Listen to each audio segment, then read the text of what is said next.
საქართველოს ტექნიკურ უნივერსიტეტში სტუდენტების აქტიური ცხოვრების მხარდასაჭერად კონცერტი გაიმართა ღიაცის ქვეშ მსმენელის წინაშე წარდგნენ საუნივერსიტეტო შემოქმედებითი გაერთიანება Music Art House და საუნივერსიტეტო მუსიკალური ჯგუფი მარე.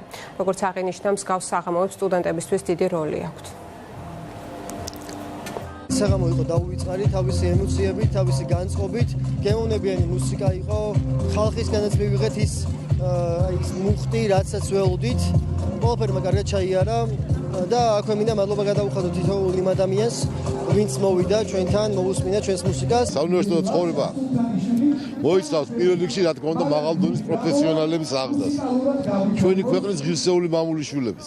მაგრამ ამისაც კიდე აუცილებელია ხელოვნება, სპორტი, კულტურა, მათ ჩართულობა კონცერტებში, მათ ჩართულობა საზოგადოებრივ საქმიანობაში, ჩვენ დავიდროთ დასაქმების ფორუმ. ეს ყოველდღიური სტუდენტური ცხოვრება და ჩვენი თვითშემოქმედი ასწავლის მარეს დღევანდელი კონცერტი ძალიან სასიხარულოა და მხარს